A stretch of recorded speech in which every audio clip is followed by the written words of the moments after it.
Welcome to Soprano and Tenor Recorder for Real Grown-Ups, Session 1, Learn to Play. A real grown-up has survived the test of time. A real grown-up is decades past being a teenager. Parts of the recorder. Take a look at the picture. The man is blowing into the mouthpiece. The mouthpiece is part of the first of three pieces of the instrument called the head joint. In the head joint, there's an opening we call the window.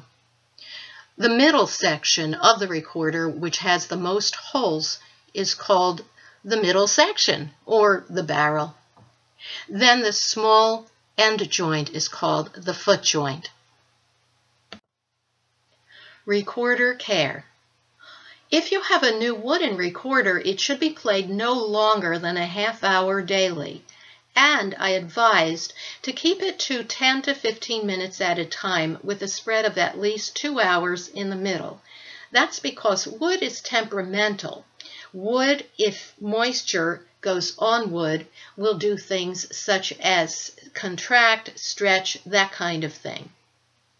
Use Vaseline to lubricate the joints to enable easy assembly. If you have a wood recorder, you may use Vaseline, but you may also use cork grease, which is what clarinetists use. After the use of the recorder, dry the inside with a cleaning rod or soft rag wrapped around an unsharpened pencil. The cleaning rod looks like a long, humongous needle. You'll see it in the photo there. And at one end of the needle, there's the opening to put this small handkerchief inside of. Be sure that your handkerchief doesn't have little wispy ends that would go inside of the recorder because you want to keep the inside clean. Never leave a wood recorder in a hot place, such as your car when shopping. You will be so sorry. It can ruin the recorder. When you do clean the recorder in the head joint, please don't push the cleaning rod to the end of the head joint, and you should clean it with the parts separate from one another. How to hold the recorder. Take a look at the photo of one of my wonderful recorder teachers, Carl Domech, and notice that the left hand is uppermost, so the thumb can cover the thumb hole, and the fingers, the first three fingers, can cover the first three holes. There's nothing for your little finger to do there. The right hand, the little finger, will be active. First of all, the thumb rests upon the wood or the plastic, or if you have a thumb rest, the thumb rest rests on top of the thumb. The fingers 1, 2, and 3 can cover the bottom 3 holes of the middle joint of the instrument. Sometimes you have a double hole for finger 3. And your little finger can cover the holes in the foot joint. Hold the recorder at an approximate 45-degree angle. Allow your fingers to fall flat on their holes so that the pads of the fingers, not the tips, cover the holes. Again, look at the photo. Playing the recorder, first steps. Warm up your recorder first by holding the part you blow into under your arm for a minute or so. Then gently tongue each note. This is the same as pronouncing words that start with the letter T. To, tea, tie. Try it. Or the letter D. Do, day, die. Try that.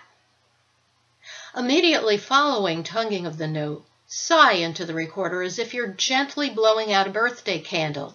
You should hear a note.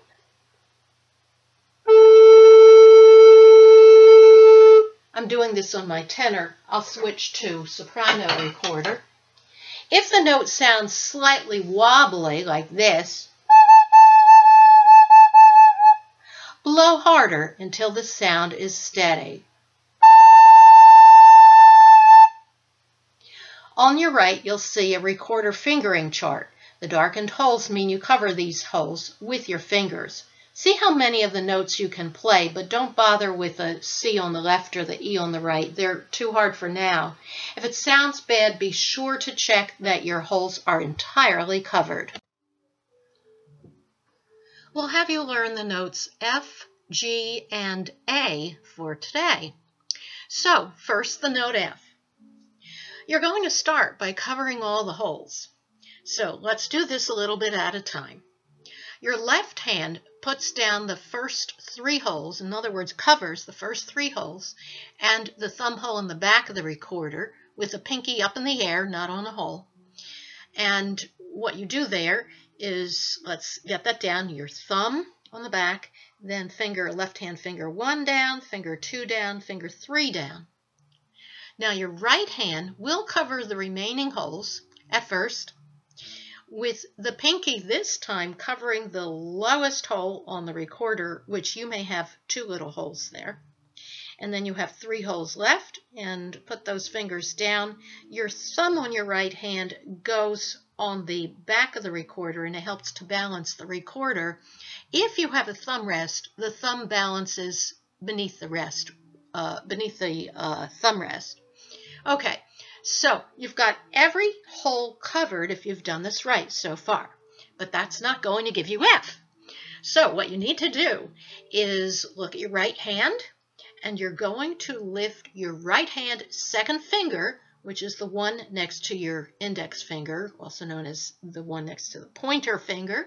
Okay, so you have 1 hole uncovered. Now you barely blow any air. You'll hear F if your fingers are covering all parts of all holes except the one without the second finger of the right hand.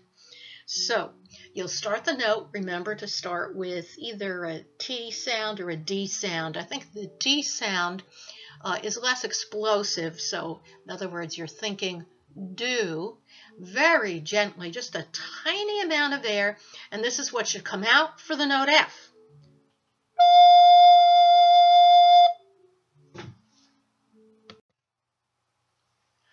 Now we'll have you learn the notes G and A. First, we'll start with G. What we do to get a G is we start out by fingering the note F, which you already know. So let's put your fingers all down, then lifting the right hand second finger. We've got F, not G. Okay? Now what you're going to do is lift all of your right hand fingers except for the thumb, because the thumb's needed to hold and balance the recorder. Now very gently, starting with the letter D, like thinking the word do, you blow G, and it should sound like this. Next, the note A. We start by fingering the note G. That's the note that you just played, where the left hand fingers are down, but the right hand fingers are up. Okay? Lift up your left hand ring finger, as per the chart, and that gives you A. So, very gently, starting with the letter D, as in the word do, you blow A. It should sound like this.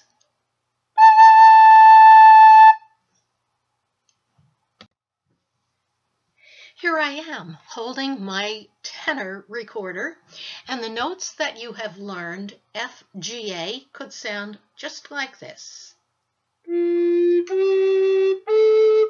And we can put them into a familiar song.